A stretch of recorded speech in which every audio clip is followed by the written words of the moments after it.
সরকারি আয়োজনে মরক্কো যাচ্ছিলেন অন্তর্বর্তীকালীন সরকারের গুরুত্বপূর্ণ 2 মন্ত্রণালয়ের দায়িত্বে থাকা উপদেষ্টা আসিফ মাহমুদ।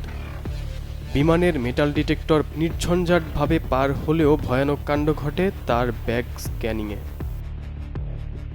ধরা পড়ে উপদেষ্টার ব্যাগে রয়েছে গুলিসহ ম্যাগাজিন, যা আজ পর্যন্ত টক অব দ্য কান্ট্রি। যদিও উপদেষ্টা জানিয়েছেন যে ওটা তার লাইসেন্সকৃত বৈধ অস্ত্রের ম্যাগাজিন। কিন্তু আমাদের আজকের আলোচনা আসিফ মাহমুদকে নিয়ে নয়। আমরা আলোচনা করব বাংলাদেশের অস্ত্রের লাইসেন্স কিভাবে নিতে হয়, অস্ত্রের লাইসেন্স পাওয়ার শর্তগুলো কি, চাইলেই যে কেউ লাইসেন্স পেতে পারে কিনা, লাইসেন্স পাওয়ার পরে করণীয় কি।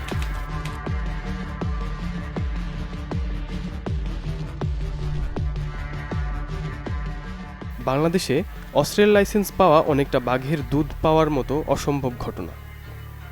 অস্ত্রের লাইসেন্সের আবেদনের শুরু থেকে লাইসেন্স পাওয়ার আগ পর্যন্ত অনেক লম্বা পথ পাড়ি দিতে হয়। ব্যক্তি পর্যায়ে স্বরাষ্ট্র মন্ত্রণালয়ের রাজনৈতিক অধিশাখা কর্তৃক জারিকৃত আগ্নেয়াস্ত্রের লাইসেন্স প্রদান, নবায়ন ও ব্যবহার নীতিমালা 2016 অনুযায়ী ব্যবহারকারীকে অবশ্যই বাংলাদেশের নাগরিক হতে হবে। আগ্নেয়াস্ত্রের লাইসেন্সের আবেদনের জন্য সংশ্লিষ্ট ব্যক্তিকে শারীরিক ও মানসিকভাবে সমর্থ হতে হবে। আবেদনকারীর বয়স হতে হবে 30 থেকে 70 বছর।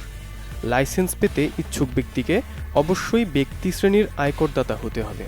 শুধু করদাতা হলেই হবে না, আগ্নেয়াস্ত্রের লাইসেন্সের জন্য আবেদনের আগের অন্তত 3 বছর তাকে ধারাবাহিকভাবে আয়কর দিতে হবে। নীতিমালা অনুযায়ী সংশ্লিষ্ট ব্যক্তি যদি পিস্তল, রিভলভার বা রাইফেলের জন্য লাইসেন্স করতে চান, সেক্ষেত্রে এই 3 বছর তাকে ন্যূনতম 3 লাখ টাকা এবং শটগানের জন্য ন্যূনতম 1 লাখ টাকা আয়কর দিতে হবে। লাইসেন্সের আবেদনের সময় তাকে জাতীয় রাজস্ব বোর্ডের একটি প্রত্যয়নপত্র জমা দিতে হবে। আগ্নেয়াস্ত্রের লাইসেন্সের আবেদন করা ব্যক্তি যদি প্রবাসী বা দ্বৈত নাগরিক হন, সেক্ষেত্রে তাকে 3 বছর ধারাবাহিকভাবে প্রতি বছর অন্তত 12 লাখ টাকা রেমিটেন্স পাঠাতে হবে।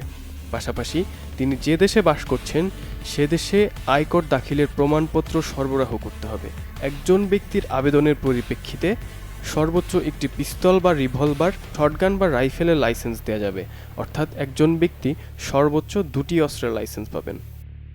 অবশ্য বাংলাদেশ শুটিং স্পোর্ট ফেডারেশনের সুপারিশের পরিপ্রেক্ষিতে নিবন্ধিত শুটাররা সর্বোচ্চ 3টি অস্ত্রের লাইসেন্স পেতে পারেন বলে নীতিমালায় বলা হয়েছে।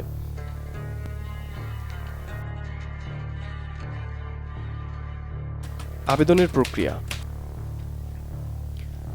আগ্নেয়াস্ত্রের লাইসেন্স পেতে আবেদনকারীকে তার নিজ স্থায়ী ঠিকানার সংশ্লিষ্ট জেলা ম্যাজিস্ট্রেটের কাছে নির্ধারিত ফর্মে আবেদন করতে হবে। সামরিক বাহিনীর সদস্যরা দি বেঙ্গল আর্মস অ্যাক্ট ম্যানুয়াল 1924-এর 2 নম্বর চ্যাপ্টারের 40 নম্বর অনুচ্ছেদ অনুযায়ী সংশ্লিষ্ট জেলা ম্যাজিস্ট্রেটের কাছে আবেদন করবেন। সরকারি কর্মকর্তা কর্মচারীরাও যথাযথ কর্তৃপক্ষের সুপারিশ সহ জেলা ম্যাজিস্ট্রেটের কাছে আবেদন করতে পারবেন। আবেদনের পর জেলা ম্যাজিস্ট্রেট নির্ধারিত ফর্মে পুলিশের মাধ্যমে আবেদনকারীর প্রাক পরিচয় যাচাই করবেন। এরপর তিনি আবেদনকারীর সাক্ষাৎকার নেবেন এবং আবেদনকারীর শারীরিক ও মানসিক সামর্থ্য, আবেদন করা অস্ত্র এবং এর রক্ষণাবেক্ষণ সম্পর্কে জ্ঞান ও অস্ত্রের প্রয়োজনীয়তা বিষয়ে নিশ্চিত হয়ে নির্ধারিত ফর্মে মন্তব্য লিপিবদ্ধ করবেন।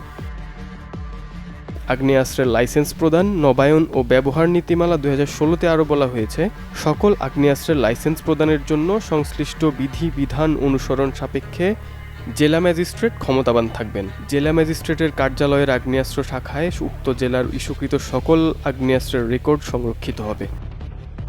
অবশ্য সরকারের মন্ত্রী, প্রতিমন্ত্রী সহ উচ্চ পর্যায়ের ব্যক্তিরা লাইসেন্স পাওয়ার ক্ষেত্রে বয়স এবং কর সম্পর্কিত বিধানের বিশেষ ছাড় পাবেন বলে নীতিমালায় বলা হয়েছে।